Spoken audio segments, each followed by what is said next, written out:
Hallelujah. Hallelujah. And Bangalore's been amazing to me so far. Bengaluru ನನಗೆ ಅದು ಬಹಳ ಉತ್ತಮವಾದಂತದ್ದು ಪಟ್ಟಣ. Firstly, I would like to thank God for giving me this opportunity today. ದೇವರು ನನಗೆ ಈ ಅವಕಾಶವನ್ನು ದಯಪಾಲಿಸಿದ್ದಕ್ಕಾಗಿ ನಾನು ದೇವರಿಗೆ ಸ್ತೋತ್ರ ಮಾಡುತ್ತೇನೆ. And secondly, I would like to thank the pastor of this church, Pastor Ravi Mani, as well. ಎರಡನೇದಾಗಿ ಈ ಸಭೆ ಹಿರಿಯ ಬೋಧಕರಿಗೂ ಸಹ ನಾನು ವಂದನೆಯನ್ನು ತಿಳಿಸುತ್ತೇನೆ. I wish he was there for me to personally thank him myself. ಅವರು ಇಲ್ಲಿದ್ದರೆ ನಾನು ನೇರವಾಗಿ ಅವರನ್ನು ವಂದಿಸುವುದಕ್ಕೂ ಮಾತನಾಡಿಸುವುದಕ್ಕೂ ಬಹಳ ಅನುಕೂಲವಾಗುತ್ತಾ ಇತ್ತು ಎಂದು ನಾನು ಎಣಿಸುತ್ತೇನೆ. Hallelujah. Hallelujah. Hallelujah. Hallelujah. What I want to talk about today ಇವತ್ತು ನಾನು ಮಾತನಾಡಲಿಕ್ಕೆ ಇಷ್ಟಪಡುವಂತ ವಾಕ್ಯ is speaking life over dead things. ಮರಣದ ಅವಸ್ಥೆಗಳ ಮೇಲೆ ಕರ್ತನ ಜೀವವನ್ನು ನುಡಿಯುವಂತದಾಗಿದೆ. Hallelujah. Hallelujah. See, in life, through the phase of life, we'll have dead ends. ನಮ್ಮ ಜೀವಿತದ ಪ್ರತಿ ಕೊನೆಯಲ್ಲೂ ಸಹ ಒಂದು ಮರಣ ಎನ್ನುವುದನ್ನು ನಾವೆಲ್ಲರೂ ಎದುರಿಸಬೇಕು. You know, we might come to a place in life that seems there is no way out of there seems no way I can come out of that problem. ನಮ್ಮ ಜೀವನದ ಒಂದು ಹಂತಕ್ಕೆ ನಾವು ತಲುಪುತ್ತೇವೆ, ಹೊರಗಡೆ ಬರಲಿಕ್ಕಾಗದಂತೆ ಆ ತೊಂದರೆಗಳಿಂದ ನಾವು ಬಿಡಿಸಲ್ಪಡಲಿಕ್ಕಾಗದಿರುವಂತಹ ಪರಿಸ್ಥಿತಿಗಳಲ್ಲಿ ನಾವು ಸಿಕ್ಕಾಕಿಕೊಳ್ಳುತ್ತೇವೆ. It might seem dead to you. ಒಂದು ಪಕ್ಷ ಅದು ನಮ್ಮ ಜೀವನದಲ್ಲಿ ಮರಣದ ಅವಸ್ಥೆಯಾಗಿ ಕಾಣಲ್ಪಡಬಹುದು. It might seem impossible for you. ಒಂದು ಪಕ್ಷ ಅದು ನಮ್ಮ ಜೀವನದಲ್ಲಿ ಅಸಾಧ್ಯವೆಂದು ತೋರಲ್ಪಡಬಹುದು. It might look uncertain for you. ಒಂದು ಪಕ್ಷ ಅದು ನಮ್ಮ ಜೀವನದಲ್ಲಿ ಅಸಂಭವ ಎಂದು ಕಾಣಲ್ಪಡಬಹುದು. But my friends, let me tell you something. ಆದರೆ ನನ್ನ ಸ್ನೇಹಿತರೆ, ನಿಮ್ಮ ಬಳಿಯಲ್ಲಿ ಒಂದು ಸಂಗತಿ ಹೇಳುತ್ತೇನೆ. What is impossible for men, it is possible with God. ಮನುಷ್ಯರಿಂದ ಅಸಾಧ್ಯವಾದದ್ದು ದೇವರಿಂದ ಎಲ್ಲವೂ ಸಾಧ್ಯ.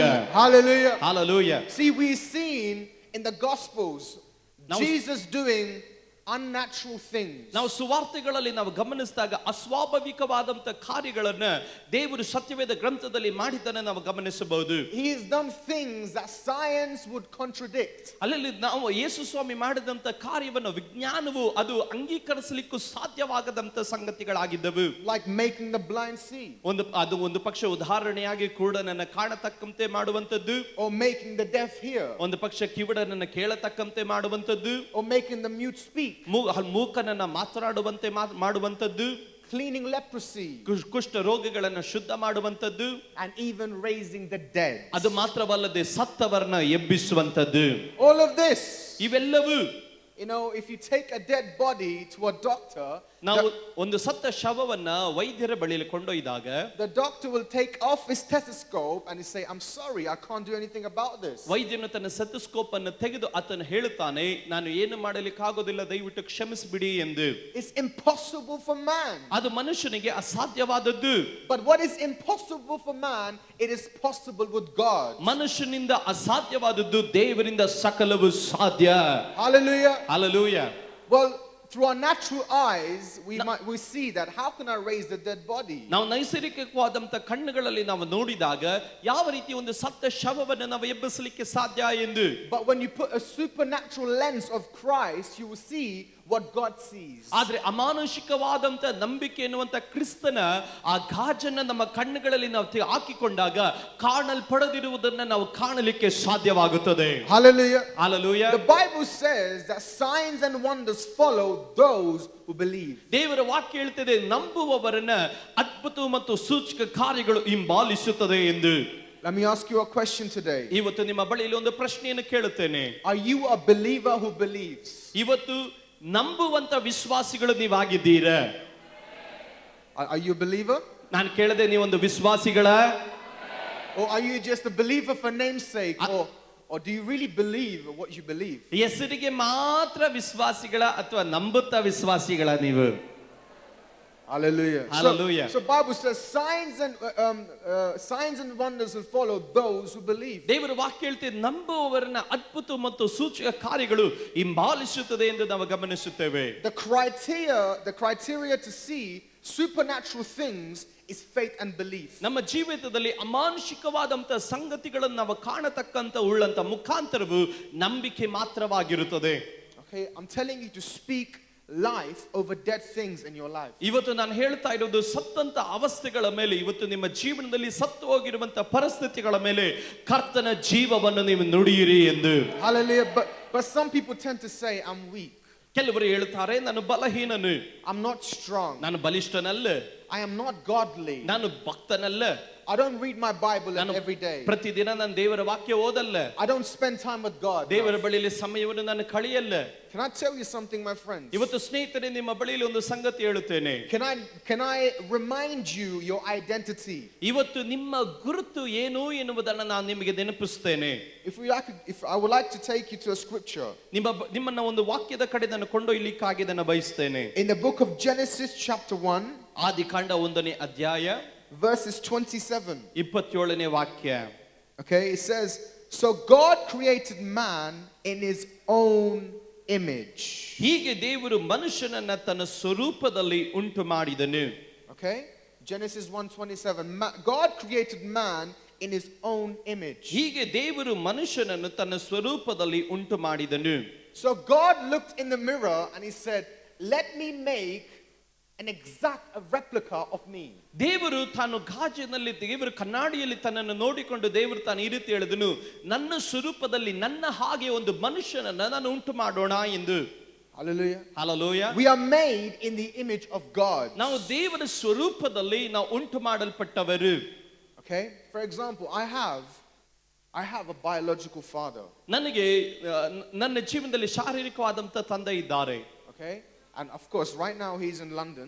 ಈಗ ನಮ್ಮ ತಂದೆಯವರು ಲಂಡನ್ ಅಲ್ಲಿ ಇದ್ದಾರೆ. Okay, but I have a biological father just like every one of you. ಇಲ್ಲಿರುವಂತ ಪ್ರತಿಯೊಬ್ಬರ ಹಾಗೆ ಶಾರೀರಿಕವಾದಂತ ಒಂದು ತಂದೆ ನನಗೂ ಸಹ ಇದ್ದಾರೆ. And a lot of people came up to me and said, hey, you look like your dad. ಅನೇಕರು ನನ್ನ ಬಳಿಯಲ್ಲಿ ಈ ರೀತಿ ಬಂದು ಹೇಳ್ತಾರೆ, ನೀನು ನೋಡಿದ್ರೆ ನಿನ್ನ ತಂದೆ ನೋಡುವ ಹಾಗೆ ಇರುತ್ತದೆ ಎಂದು. Some people say you have your dad's hair. ಕೆಲವರು ಹೇಳ್ತಾರೆ ನಿಮ್ಮ ತಂದೆಯ ಕೂದಲು ನಿನಗಿದೆ ಎಂದು. Some people say that you have your dad's height. ಕೆಲವರು ಹೇಳ್ತಾರೆ ನಿಮ್ಮ ತಂದೆಯ ಕಣ್ಣುಗಳು ನಿನಗಿದೆ ಎಂದು. Or some people say you have your father's features. ಕೆಲವರು ಹೇಳ್ತಾರೆ ನಿನ್ನ ತಂದೆಯ ಸ್ವಭಾವಗಳು ನಿನ್ನಲ್ಲಿ ಇದೆ ಎಂದು.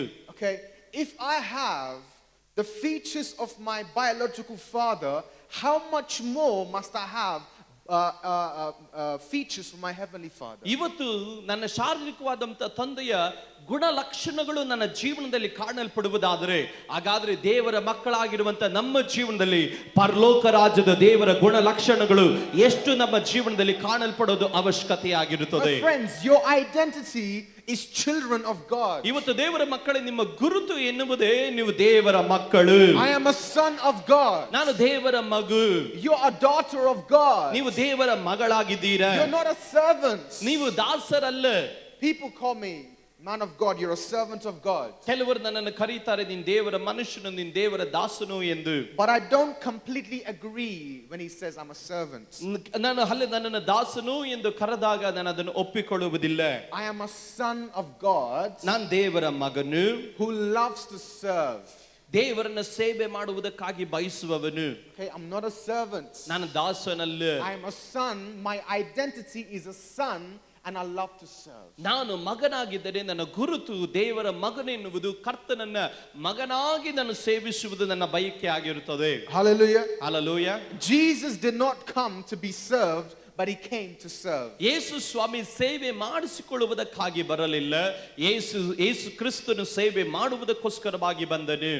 If he really came to be served, he would let the disciples wash his feet. ಯೇಸು ಸ್ವಾಮಿ ಸೇವೆ ಮಾಡಿಸಿಕೊಳ್ಳುವುದಕ್ಕೆ ಏನಾದರೂ ಬಂದಿದ್ರೆ ತನ್ನ ಶಿಷ್ಯರಿಗೆ ತಾನು ಹೇಳ್ತಾ ಇದ್ದನು, ನನ್ನ ಪಾದಗಳನ್ನು ನೀವು ತೊಳಿರಿ ಎಂದು. But you see that Jesus was washing the disciples' feet. ಆದ್ರೆ ಇಲ್ಲಿ ನೋಡ್ರಿ, ಯೇಸು ಸ್ವಾಮಿ ತಾನು ಶಿಷ್ಯರ ಕಾಲುಗಳನ್ನು ತೊಳಿತಾ ಇದ್ದಾನೆ. Can you see that meekness? ನೀವು ಆತನಲ್ಲಿರುವಂತ ದೀನತೆಯನ್ನು ನೀವು ಗಮನಿಸ್ತಾ ಇದ್ದೀರಾ? Can you see that humbleness? ಆತನಲ್ಲಿರುವಂತ ಆ ತಗ್ಗುವ ಮನಸ್ಸನ್ನು ನೀವು ನೋಡುತ್ತಾ ಇದ್ದೀರಾ? Being the son of man. ಆತನು ದೇವರ ಮಗನಾಗಿದ್ದರು. Being the beloved one of God. ದೇವರ ಪ್ರಿಯ ಕುಮಾರನಾಗಿದ್ದರು. He humbled he completely laid his life flat on the floor. ಆತನು ತನ್ನ ಜೀವಿತವನ್ನ ನೆಲದ ಮಟ್ಟದವರೆಗೂ ತನ್ನ ಜೀವಿತವನ್ನ ಕರ್ತನಿಗಾಗಿ ತಗ್ಗಿಸಿದನು. Hallelujah. Hallelujah. My friends, my brothers and sisters, ನನ್ನ ಪ್ರಿಯ ಸಹೋದರ ಸಹೋದರಿಯರೇ, we are all children of God. ನಾವೆಲ್ಲರೂ ದೇವರ ಮಕ್ಕಳು. We have the identity. We are all washed by one blood. ಇವತ್ತು ನಮಗೆಲ್ಲರಿಗೊಂದು ಗುರುತಿದೆ, ಏನದು? ನಾವು ಪ್ರತಿಯೊಬ್ಬರು ಒಂದೇ ರಕ್ತ, ಯೇಸುವಿನ ರಕ್ತದಿಂದ ತೊಳೆಯಲ್ಪಟ್ಟವರು. Only one blood was shed for us. ನಮಗಾಗಿ ಸುರಿಸಲ್ಪಟ್ಟಂತದ್ದು ಒಂದೇ ಒಂದು ರಕ್ತ. You know, we are all connected by blood. ನಾವು ರಕ್ತದಿಂದ ಪಟ್ಟಿದ್ದೇವೆ. The blood that was shed 2000 years ago on the cross of Calvary. Calvary ಶಿಲುಬೆಯಲ್ಲಿ 2000 ವರ್ಷಗಳಿಂದ ಸುರಿಸಲ್ಪಟ್ಟಂತ ರಕ್ತವು. That's the blood that unifies us. That's the blood that unites us. ಆ ರಕ್ತವಾಗಿರುತ್ತದೆ ನಮ್ಮನ್ನು ಒಟ್ಟಾಗಿ ಒಂದಾಗಿ ಮಾಡುವಂತದ್ದು. Hallelujah. Hallelujah. Hallelujah. Hallelujah. I thank God for the blood of Jesus Christ. ಇವತ್ತು ಯೇಸು ಕ್ರಿಸ್ತನ ರಕ್ತಕ್ಕಾಗಿ ನಾನು ದೇವರಿಗೆ ಸ್ತೋತ್ರ ಮಾಡುತ್ತೇನೆ. Without his blood, ಆತನ ರಕ್ತ ಇಲ್ಲದೆ the life that I was living, ನಾನು ಬದುಕುತ್ತಾ ಇರುವಂತ ಜೀವಿತವು, for 18 years of my life, I lived a selfish life. ನಾನು ನನ್ನ ಜೀವನದ 18 ವರ್ಷಗಳ ಕಾಲ ಸ್ವಾರ್ಥತೆಯ ಬದುಕನ್ನು ನಾನು ಬದುಕಿದೆ. If it wasn't for Jesus Christ, I would be in jail by now. ನಾನು ಯೇಸು ಸ್ವಾಮಿ ನನ್ನ ಜೀವನದಲ್ಲಿ ಇಲ್ಲದೆ ಹೋಗಿದ್ದರೆ ನನ್ನ ಇಷ್ಟರಿಗೆ ನಾನು ಹಲಲು ಜೈಲಿನಲ್ಲಿ ಸೆರೆಮನೆಯಲ್ಲಿ ಇರಬೇಕಾಗಿತ್ತು. But only and only Jesus saved me. ಆದರೆ ಯೇಸು ಕ್ರಿಸ್ತನು ಮಾತ್ರವೇ ನನ್ನನ್ನು ರಕ್ಷಿಸಿದನು. No religion saved me. ಯಾವ ಧರ್ಮವು ನನ್ನನ್ನು ರಕ್ಷಿಸಲಿಲ್ಲ. No tradition saved me. ಯಾವ ಪಾರಂಪರ್ಯ ನನ್ನನ್ನು ರಕ್ಷಿಸಲಿಲ್ಲ. No one saved me. ಯಾರು ನನ್ನನ್ನು ರಕ್ಷಿಸಲಿಲ್ಲ. I was in the depths of darkness for 18 years of my life. ನನ್ನ ಜೀವನದ 18 ವರ್ಷಗಳ ಕಾಲ ಕತ್ತಲೆಯ ಆ ಸೆರೆವಾಸದಲ್ಲಿ ನಾನು ಮುಳುಗಿ ಹೋಗಿದ್ದೆ. Living in sin to the extreme. ಅಲ್ಲೇ ಪಾಪದ ಉನ್ನತವಾದಂತ ಮಟ್ಟದವರೆಗೂ ನಾನು ಪ್ರವೇಶ ಮಾಡಿದ್ದೆ. But only and only the love of Jesus Christ changed my heart. ಆದರೆ ಯೇಸು ಕ್ರಿಸ್ತನ ರಕ್ತ ಮಾತ್ರವೇ ನನ್ನ ಜೀವಿತವನ್ನ ಪರಿಪೂರ್ಣವಾಗಿ ಬದಲಾಯಿಸಿತು. Hallelujah. ಕೈಗಳೆತ್ತಿ ಹೇಳೋಣ, Hallelujah. My friends, we have the spirit of sonship. ಇವತ್ತು ನನ್ನ ಸ್ನೇಹಿತರೆ, ಮಗನು ಎನ್ನುವಂತ ಒಂದು ಬಾಧ್ಯತೆ ನಮ್ಮ ಪ್ರತಿಯೊಬ್ಬರ ಜೀವಿತದಲ್ಲಿ ಉಂಟು. That's why we cry out to him, Abba, Father. ಅದರಿಂದ ನಾವು ದೇವರನ್ನು ನೋಡಿ ಹೇಳ್ತೇವೆ, ಅಪ್ಪ ತಂದೆಯೇ ಎಂದು. Abba, Father. ಅಪ್ಪ ತಂದೆಯೇ He ಎಂದು. is our Father. ಆತನು ನಮ್ಮ ತಂದೆ. You know, I have a fear of God. ನನಗೆ ದೇವರ ಭಯ ಉಂಟು. Okay, but there are two types of fear. ಎರಡು ರೀತಿಯಾದಂತ ಭಯಗಳುಂಟು. One is reverential fear. ಒಂದು ಸಾಧಾರಣವಾದಂತ ಭಯ, ನಿರಂತರವಾಗಿ ಉಂಟಾಗುವಂತ ಭಯ. And the other fear is when you really get scared, when you get frightened. ಆದರೆ ಮತ್ತೊಂದು ಭಯ ಎನ್ನುವುದು ಸಂದರ್ಭಗಳಲ್ಲಿ ಒಳಪಟ್ಟಾಗ ತಕ್ಷಣವಾಗಿ ಉದ್ಭವಿಸುವಂತ ಒಂದು ಭಯ. God is not some big God who wants to condemn you. ದೇವರು ಆತನು ನಮ್ಮನ್ನ ದೂಷಿಸತಕ್ಕಂತೆ ಆತನು ದೊಡ್ಡವನಾಗಲಿಕ್ಕಾಗಿ ದೇವರು ಆತನು ಬಯಸುವುದಿಲ್ಲ. No, God is not some fearful God. ದೇವರು ಆತನು ಭಯ ಹುಟ್ಟಿಸುವ ದೇವರಲ್ಲ. The reason why I fear him because of reverential fear. ಇವತ್ತು ನಾನು ಏನಕ್ಕೆ ದೇವರಿಗೆ ಭಯ ಪಡ್ತೀನಿ ಅಂದ್ರೆ ಗೌರವದಿಂದ ನಾನು ದೇವರಿಗೆ ಭಯ ಪಡುತ್ತೇನೆ. Like a son shows reverence to his father. ತಂದೆಯು ಮಗನು ತನ್ನ ತಂದೆಗೆ ಗೌರವವನ್ನು ತೋರಿಸುವ ರೀತಿಯಲ್ಲಿ ದೇವರಿಗೆ ನಾನು ಗೌರವವನ್ನು ತೋರಿಸುತ್ತೇನೆ. We must have this godly fear in our hearts. ನಮ್ಮ ಜೀವನದಲ್ಲಿ ದೇವರ ಭಯವು ಇರಬೇಕಾದದ್ದು ಬಹಳ ಅವಶ್ಯ. We must really know who we are first. ನಾವು ಮೊದಲನೇದಾಗಿ ನಾವು ಯಾರು ಎನ್ನುವುದನ್ನು ನಾವು ಚೆನ್ನಾಗಿ ಅರ್ಥವರಾಗಿರಬೇಕು. When I really knew my identity in Christ, ನಾನು ಕ್ರಿಸ್ತನಲ್ಲಿ ನನ್ನ ಗುರುತು ಏನು ಎನ್ನುವುದನ್ನು ನಾನು ತಿಳಿದಿದ್ದೇನೆ. it changed the way I thought about things. ನಾನು ಸಂಗತಿಗಳನ್ನು ಹಿಂಬಾಲಿಸುವುದರಲ್ಲಿ ಬಹಳ ವ್ಯತ್ಯಾಸಕರವಾಗಿದ್ದರ ನಿಮಿತ್ತವಾಗಿ ಆಗಿದ್ದೇನೆ. It changed the way I perceived things. ನಾನು ಸಂಗತಿಗಳನ್ನು ಕೈಗಾರಿಕೆ ಮಾಡುವಂತ ವಿಷಯಗಳಲ್ಲಿ ನಾನು ಬಹಳ ವ್ಯತ್ಯಾಸಕರವಾಗಿ ಕಾಣುತ್ತೇನೆ. It changed the way I pursue things. ನಾನು ಸಂಗತಿಗಳನ್ನ ನಾನು ಹಿಂಬಾಲಿಸುವಂತ ಕಾರ್ಯಗಳಲ್ಲಿ ವ್ಯತ್ಯಾಸಗಳನ್ನು ನಾನು ಕಾಣುತ್ತೇನೆ. When you know your true identity, ನೀವು ನಿಜವಾದಂತ ಗುರುತು ಏನೆಂಬುದಾಗಿ ನೀವು ಅರ್ಥ ಮಾಡಿಕೊಂಡ್ರೆ, as I am a son of God, ನಾನು ದೇವರ ಮಗನು ಎನ್ನುವುದು ನಾವು ತಿಳಿದುಕೊಂಡರೆ, I am the daughter of the most high God, ಉನ್ನತನಾದಂತ ದೇವರ ಮಗಳು ಎನ್ನುವುದನ್ನು ನಾವು ತಿಳಿದುಕೊಂಡರೆ, I don't beg God, but I ask my God. ನಾನು ದೇವರ ಬಳಿಯಲ್ಲಿ ನನ್ನ ಭಿಕ್ಷೆಯನ್ನು ನಾನು ಬಿಡೋದಿಲ್ಲ, ನನ್ನ ದೇವರ ಬಳಿಯಲ್ಲಿ ನನ್ನ ಅಧಿಕಾರದೊಟ್ಟಿಗೆ ಕೇಳುತ್ತೇನೆ. A son will never beg his father. A son will ask his father because of the son's identity. ಮಗ ಯಾವತ್ತು ತಂದೆ ಬಳಿಯಲ್ಲಿ ಭಿಕ್ಷೆಯನ್ನು ಬಿಡೋದಿಲ್ಲ. ಮಗ ಯಾವತ್ತು ತಂದೆ ಬಳಿಯಲ್ಲಿ ಕೇಳ್ತಾನೆ. ಕಾರಣವೇನೆಂದ್ರೆ ಅವನಿಗೆ ಮಗನು ಎನ್ನುವಂತ ಗುರುತು ಅವನ ಜೀವನದಲ್ಲಿ ಉಂಟು. Hallelujah. Hallelujah. Now you might be wondering, ಒಂದು ಪಕ್ಷ ನೀವು ಆಶ್ಚರ್ಯ ಪಡ್ತಾ ಇರಬಹುದು, as being a son, how can I speak life over my dead things? ನಾನು ಒಂದು ದೇವರ ಮಗನಾಗಿ ನಾನು ಸತ್ತಂತ ಅವಸ್ಥೆಗಳಲ್ಲಿ ಯಾವ ರೀತಿ ಜೀವನ ನೋಡಲಿಕ್ಕೆ ಸಾಧ್ಯವೆಂದು. There's also another thing. ಮತ್ತೊಂದು ಸಂಗತಿ ಉಂಟು. Okay? Firstly, you're a spirit being. ಒಂದನೇದಾಗಿ ನಿಮ್ಮ ಆತ್ಮಿಕತೆಯಲ್ಲಿ You're a spirit. ನೀವು ಆತ್ಮದಲ್ಲಿ, You have a soul. ನಿಮಗೊಂದು ನಿಮ್ಮ ಶರೀರದಲ್ಲಿ ಒಂದು ಆತ್ಮ ಉಂಟು. And you live in a body. ನೀವು ಒಂದು ಶರೀರದಲ್ಲಿ ಆ ಆತ್ಮದೊಟ್ಟಿಗೆ ನೀವು ಬದುಕ್ತಾ ಇದ್ದೀರಾ. You might be wondering, how can you say I'm a spirit? ನೀವು ಯಾವ ರೀತಿ ಹೇಳಲಿಕ್ಕೆ ಸಾಧ್ಯ ನಾನು ಆತ್ಮನಾಗಿದ್ದೇನೆ ಎಂದು? Why can't I be a soul first before I'm a spirit? ನಾನು ಹಲವು ಏನಕ್ಕಾಗಿ ನಾನು ಒಂದು ಆತ್ಮನಾಗಿದ್ದೇನೆ ಎಂದು ಅನೇಕರು ಕೇಳಬಹುದು. If you could go to the book of John chapter 4. ಯೋಹನನ ಬರೆದ ಸುವಾರ್ತೆ 4ನೇ ಅಧ್ಯಾಯಕ್ಕೆ ಹೋದಾಗ Chapter 4 verse 24. 4ನೇ ಅಧ್ಯಾಯದ 24ನೇ ವಾಕ್ಯ. It says God is a spirit. ದೇವರ ವಾಕ್ಯ ಹೇಳುತ್ತದೆ ದೇವರು ಆತ್ಮನಾಗಿದ್ದಾನೆ. And we just read in Genesis chapter 1 verse 27 that you're made in the image of God. ದೇವರ ವಾಕ್ಯದಲ್ಲಿ ಆದಿಕಾಂಡ 1:27ರಲ್ಲಿ ನಾವು ಗಮನಿಸಿದಾಗ ಅಲ್ಲಿ ನಾವು ಗಮನಿಸುತ್ತೇವೆ ದೇವರು ನಮ್ಮನ್ನು ತನ್ನ ಸ್ವರೂಪದಲ್ಲಿ ದೇವರು ಉಂಟು ಮಾಡಿದನು ಎಂದು. So if God is a spirit, ದೇವರು ಆತ್ಮ ಸ್ವರೂಪನಾಗಿದ್ದರೆ ನಾವು ಆತ್ಮ ಸ್ವರೂಪಿಗಳಾಗಿದ್ದೇವೆ. You're a spirit being first. ನೀವು ಆತ್ಮ ಸ್ವರೂಪಿಗಳಾಗಿದ್ದೀರಾ. You have a soul. ನಿಮಗೊಂದು ಆತ್ಮ ಉಂಟು. And you live in a body. ನೀವು ಒಂದು ಶರೀರದಲ್ಲಿ ಬದುಕ್ತಾ ಇದ್ದೀರಾ. When you die, ನೀವು ಸತ್ತಾಗ it's appointed for every man to die. ಮರಣ ಎನ್ನುವುದು ಎಲ್ಲ ಮನುಷ್ಯನಿಗೂ ನೇಮಿಸಲ್ಪಟ್ಟಂತದ್ದು. When you take your last breath, ನೀವು ಕಡೆ ಶ್ವಾಸವನ್ನು ನೀವು ತೆಗೆದಾಗ your bodies will be buried here. ನಿಮ್ಮ ಶರೀರ ಸತ್ತು ಹೋಗುತ್ತದೆ. Your soul will be dead. ನಿಮ್ಮ ಆತ್ಮ ನಿಮ್ಮ ಶರೀರವು ಸತ್ತು ಹೋಗುತ್ತದೆ. But the only thing that is alive is the spirit. ಆದರೆ ನಿಮ್ಮ ಆತ್ಮದಲ್ಲಿ ಮಾತ್ರವೇ ಜೀವ ಇರ್ತದೆ, ಕಾರಣ ಆತ್ಮ ಬದುಕುವಂತದ್ದು. The spirit does not have an end. ಅಲ್ಲಲ್ಲಿ ನಿಮ್ಮ ಆತ್ಮಕ್ಕೆ ಕೊನೆ ಎನ್ನುವುದು ಇಲ್ಲ. Because you are made in the image of Abba, and Abba does not have an end. ಅಲ್ಲಲ್ಲಿ ನೀವು ದೇವರ ಸ್ವರೂಪದಲ್ಲಿ ನೀವು ಸೃಷ್ಟಿ ಮಾಡಲ್ಪಟ್ಟಿದ್ದೀರಾ, ಆದರೆ ಆ ದೇವರಿಗೆ ಅಂತ್ಯ ಎನ್ನುವುದು ಇಲ್ಲವೇ ಇಲ್ಲ. Hallelujah. ದೇವರಿಗೆ ಗಟ್ಟಿಯಾಗಿ ಸ್ತೋತ್ರ ಮಾಡೋಣ. Hallelujah. Hallelujah. Now, I would like to reveal another thing to you. ನಿಮಗೆ ಕೆಲವೊಂದು ಸಂಗತಿಗಳನ್ನು ಪ್ರಕಟಿಸಲಿಕ್ಕಾಗಿ ಇಷ್ಟಪಡುತ್ತೇನೆ. Go to the book of Genesis chapter 2. ಆದಿಕಾಂಡ 2ನೇ ಅಧ್ಯಾಯಕ್ಕೆ ಬನ್ನಿರಿ. Verses 7. 7ನೇ ವಾಕ್ಯ. Genesis chapter 2 verse 7. ಆದಿಕಾಂಡ 2:7. Now the Lord formed man out of the dust of the ground and breathed into his nostrils the breath of life, and man became a living being. ಈಗಿರಲು ಯೆಹೋವ ದೇವರು ನೆಲದ ಮಣ್ಣಿನಿಂದ ಮನುಷ್ಯನನ್ನು ರೂಪಿಸಿ ಅವನ ಮೂಗಿನಲ್ಲಿ ಜೀವ ಶ್ವಾಸವನ್ನು ಊದಿದನು, ಆಗ ಮನುಷ್ಯನು ಬದುಕುವ ಪ್ರಾಣಿಯಾದನು. Friends, we were dust. ದೇವರ ಮಕ್ಕಳೇ, ನಾವು ಕೇವಲ ಧೂಳಾಗಿದ್ದೆವು. We were mud. ನಾವು ಕೇವಲ ಮಣ್ಣಾಗಿದ್ದೆವು.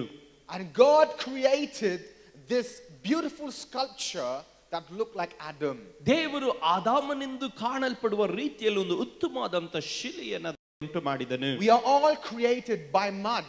ನಾವೆಲ್ಲರೂ ಮಣ್ಣಿನಿಂದ ನಿರ್ಮಿಸಲ್ಪಟ್ಟೆವು. We come from mud and we go back to mud. ನಾವು ಮಣ್ಣಿನಿಂದ ತೆಗೆಯಲ್ಪಟ್ಟವರಾದ ಕಾರಣ ನಮ್ಮ ಮಣ್ಣಿಗೆ ನಾವು ಹಿಂತಿರುಗಿ ನಾವು ಹೋಗುತ್ತೇವೆ. Hallelujah. Hallelujah. Though even the word Adam, ಆದಾಮನೆಂದರೆ in Hebrew language it means earth, it means dust. ಅದರ ಹಿಬ್ರಿಯ ಪದದಲ್ಲಿ ಅರ್ಥವನ್ನು ಗಮನಿಸಿದರೆ ಭೂಮಿ ಅಥವಾ ಮಣ್ಣು ಎಂದು ಗಮನಿಸಲಿಕ್ಕೆ ಸಾಧ್ಯ. Hallelujah. Hallelujah. We are all made from dust. ನಾವೆಲ್ಲರೂ ಮಣ್ಣಿನಿಂದ ನಿರ್ಮಿಸಲ್ಪಟ್ಟಿದ್ದೇವೆ. Right, and when God breathed into the nostrils of Adam, ದೇವರು ಆದಾಮನ ಮೂಗಿನಲ್ಲಿ ದೇವರು ಶ್ವಾಸವನ್ನು ಊದಿದಾಗ, okay, Adam was dead. You have to remember something. There was no life in Adam. ನೀವು ಅರ್ಥ ಮಾಡಿಕೊಳ್ಳಬೇಕು, ಆದಾಮನು ಆತನು ಬದುಕುವವನಾಗಿರಲಿಲ್ಲ, ಆತನು ಕೇವಲ ಒಂದು ಶಿಲೆಯಾಗಿ ಆತನು ಕೆಳಗಡೆ ಇದ್ದನು, ಜೀವ ಕಾಣಲ್ಪಡಲಿಲ್ಲ. Adam was his dead body, flesh, carcass, that's it. ಆದಾಮನು ಕೇವಲ ಸತ್ತು ಹೋದಂತ ಒಂದು ಶವ, ಚರ್ಮ, ಹೊದಿಕೆ ಮಾತ್ರವಾಗಿದ್ದನು. Okay, and God breathed the breath of life into his nostrils. ದೇವರು ಆದಾಮನ ಒಳಗಡೆ ತನ್ನ ಜೀವ ಶ್ವಾಸವನ್ನು ದೇವರು ಊದಿದನು. And he became a living soul. ಆತನು ಬದುಕುವಂತ ಪ್ರಾಣಿಯಾದನು. Okay, a dead soul becoming a living soul. ಒಂದು ಸತ್ತು ಹೋದಂತ ಶರೀರವು ಅದು ಜೀವ ಹೊಂದುತ್ತಿರುವುದನ್ನು ಗಮನಿಸಲಿಕ್ಕೆ ಸಾಧ್ಯ. God breathed into a soul and it became a living soul. ದೇವರು ಆ ಪ್ರಾಣದ ಒಳಗಡೆ ತನ್ನ ಜೀವ ಶ್ವಾಸವನ್ನು ಊದಿದನು, ಅವನು ಬದುಕುವವನಾಗಿ ಮಾರ್ಪಟ್ಟನು. Okay, you carry the breath of God. ಇವತ್ತು ನೀವು ಕರ್ತನ ಉಸಿರನ್ನು ಹೊರುವವರಾಗಿದ್ದೇವೆ. Hallelujah. Hallelujah. When God breathed into Adam, we are still from from that generation. ಅಲ್ಲಲ್ಲಿ ದೇವರು ಆದಾಮನಲ್ಲಿ ಊದಿದಂತ ಅದೇ ಶ್ವಾಸವನ್ನ ಅವನ ತಲೆಮಾರಾದಂತ ನಾವುಗಳು ಪ್ರತಿಯೊಬ್ಬರು ಹೊತ್ತು ನಾವು ನಡೀತಾ ಇದ್ದೇವೆ. Right? We are carrying the breath of God. ನಾವು ದೇವರ ಉಸಿರನ್ನ ಹೊತ್ತು ಸಾಗುತ್ತಾ ಇದ್ದೇವೆ. We are carrying his breath. ನಾವು ಆತನ ಉಸಿರನ್ನ ಹೊತ್ತು ಸಾಕ್ತಾ ಇದ್ದೇವೆ. Right? Hallelujah. Hallelujah. Hallelujah. Hallelujah. And when we speak, I want you to put your any hand in front of your mouth. ನೀವೆಲ್ಲರೂ ನಿಮ್ಮ ಕೈಗಳನ್ನ ಒಂದು ಕೈಯನ್ನು ನಿಮ್ಮ ಮೂಗ ಹತ್ರ ಇಟ್ಕೊಳ್ರಿ. Okay? I want you to put your hand in front of your mouth. ನಿಮ್ಮ ಬಾಯಿ ಹತ್ರ ಮೂಗ ಹತ್ರ ಇಟ್ಕೊಳ್ರಿ. And say hallelujah. ಗಟ್ಟಿಯಾಗಿ ಹಾಲೆಲೂಯಾ ಹೇಳ್ರಿ. What do you feel on your hand? ನಿಮ್ಮ ಕೈಯಲ್ಲಿ ಏನು ಅನುಭವ ಆಯಿತು? You feel breath. ನೀವು ಅಲ್ಲಿ ಉಸಿರಿನ ಒಂದು ಅನುಭವ ಗಮನಿಸ್ತೀರಾ. You feel air. ನೀವು ಅಲ್ಲಿ ಗಾಳಿಯ ಒಂದು ಅನುಭವನ My ಗಮನಿಸ್ತೀರಾ. friends, let me tell you something. That's the breath of God. ಇವತ್ತು ನನ್ನ ಸ್ನೇಹಿತರೆ ನಾನು ಹೇಳ್ತೀನಿ ಅದು ದೇವರ ಉಸಿರಾಗಿದೆ. Hallelujah. Hallelujah. That's the breath of God that you're carrying. ಇವತ್ತು ನೀವು ಹೊರತಿರುವುದು ಅದು ದೇವರ ಉಸಿರಾಗಿರುತ್ತದೆ. And in Proverbs chapter 18 verse 21 says ದೇವರ ವಾಕ್ಯದಲ್ಲಿ ಜ್ಞಾನೋಕ್ತಿಗಳು 18:21 ಹೇಳುತ್ತದೆ. that life and death is in the power of your tongue. ಜೀವ ಮರಣವು ನಾಲಿಗೆಯ ವಶವಾಗಿರುತ್ತದೆ. Life and death is in the power of this tongue. ಜೀವವು ಮರಣವು ಅದು ನಾಲಿಗೆಯ ವಶವಾಗಿರುತ್ತದೆ. Hallelujah. Hallelujah. My friends, ಇವತ್ತು ನನ್ನ ಸ್ನೇಹಿತರೆ that's why in the beginning I said, speak life over your dead things. ಅದರಿಂದಲೇ ನಾನು ಮುಂಚಿತವಾಗಿ ಹೇಳಿದೆ, ನಿಮ್ಮ ಸತ್ತು ಹೋದಂತ ಎಲ್ಲ ಪರಿಸ್ಥಿತಿಗಳ ಮೇಲೆ ಕರ್ತನ ಜೀವವನ್ನು ನೀವು ನುಡಿಯುವಂತರಾಗಿರಿ. Hallelujah. I gave you a few incidents and few factors. ನಿಮ್ಮ ಬಳಿಯಲ್ಲಿ ನಾನು ಕೆಲವೊಂದು ಭಾಗಗಳನ್ನ ಕೆಲವೊಂದು ಕಿರು ಪರಿಚಯಗಳನ್ನ ನಿಮಗೆ ವಾಕ್ಯದ ಮುಖಾಂತರವಾಗಿ ನಾನು ಮಾಡಿದೆ. To give you evidence that you can speak life. ನಿಮಗೆ ಅದರ ಗುರುತನ್ನು ನಾನು ತೋರಿಸ್ತೆ, ನೀವು ಜೀವವನ್ನು ನುಡಿಲಿಕ್ಕೆ ಸಾಧ್ಯವೆಂದು. That number one, what is your identity? ಇವತ್ತು ನಿಮ್ಮ ಗುರುತು ಮೊದಲನೇದಾಗಿ ನಿಮ್ಮ ಗುರುತು ಏನಾಗಿದೆ? You're children of God. ನೀವು ದೇವರ ಮಕ್ಕಳು. God has given us dominion. ದೇವರು ನಮಗೆ ದೊರೆತನ ಮಾಡುವ ಶಕ್ತಿ God has ಕೊಟ್ಟಿದ್ದಾನೆ. given us authority. ದೇವರು ನಮಗೆ ಅಧಿಕಾರವನ್ನು ಕೊಟ್ಟಿದ್ದಾನೆ. To trample on scorpions, to trample on snakes. ಅವುಗಳನ್ನು ಚೇಳುಗಳನ್ನು ತುಳಿಯುವುದಕ್ಕೆ ಶಕ್ತಿಯನ್ನ ದೇವರು ಕೊಟ್ಟಿದ್ದಾನೆ. And secondly, ಎರಡನೇದಾಗಿ you're made in the image of God. ನೀವು ದೇವರ ಸ್ವರೂಪದಲ್ಲಿ ಉಂಟು ಮಾಡಲ್ಪಟ್ಟವರು. Right? You're made in his image. ಅಲ್ಲ, ನೀವು ಆತನ ಸ್ವರೂಪದಲ್ಲಿ ಉಂಟು ಮಾಡಲ್ಪಟ್ಟವರು. When Adam sinned, we lost the image. ಆದಾಮನು ಪಾಪ ಮಾಡಿದಾಗ ಅವನು ದೇವ ಸ್ವರೂಪವನ್ನು ನಷ್ಟಪಡಿಸಿಕೊಂಡನು. The presence of God was departed from Adam and Eve. ದೇವರ ಸಾನ್ನಿಧ್ಯನು ಆದಾಮನ ಮತ್ತು ಅವ್ವಳನ್ನು ಬಿಟ್ಟು ಹೋಯಿತು. And they were kicked out of Garden of Eden. ಅವರು ದೇವರ ಉದ್ಯಾನವನದಿಂದ ಅವರು ಹೊರಗಡೆ ಹಾಕಲ್ಪಟ್ಟರು. The presence of God left them. ದೇವರ ಸಾನ್ನಿಧ್ಯನು ಅವರನ್ನ ಬಿಟ್ಟು ಬಿಟ್ಟಿತು. We lost the image. ನಾವು ದೇವರ ಸ್ವರೂಪವನ್ನು ನಷ್ಟಪಡಿಸಿಕೊಂಡೆವು. We lost our identity. ನಾವು ನಮ್ಮ ಗುರುತನ್ನು ನಷ್ಟಪಡಿಸಿಕೊಂಡೆವು. We forfeited our identity on purpose. ನಾವು ನಮ್ಮ ಗುರುತನ್ನ ನಾವು ಅಲ್ಲಿ ಉದ್ದೇಶದ ಪೂರ್ವಕವಾಗಿ ನಾವು ಕಳಕೊಂಡೆವು, ಅದರಲ್ಲಿ ನಾವು ಬಿದ್ದು ಹೋದೆವು. But 2000 years ago, ಆದರೆ 2000 ವರ್ಷಗಳ ಹಿಂದೆ a man, ಒಂದು ಮನುಷ್ಯನು, ಒಂದು ಮನುಷ್ಯನು, the son of man, ದೇವ ಮನುಷ್ಯನು, the son of God, ದೇವ ಕುಮಾರನು came in flesh and blood. ಆತನು ಶರೀರದೊಟ್ಟಿಗೆ ಮಾಂಸಧಾರಿಯಾಗಿ ಆತನು ಬಂದನು. The second Adam, ಎರಡನೇ ಆದಾಮನು, that came to restore the image that was lost. ನಷ್ಟವಾಗಿರುವಂತ ಆ ದೇವ ಸ್ವರೂಪವನ್ನ ಮರಳಿ ಸ್ಥಾಪಿಸುವುದಕ್ಕಾಗಿ ಯೇಸು ಬಂದನು. Hallelujah. Hallelujah.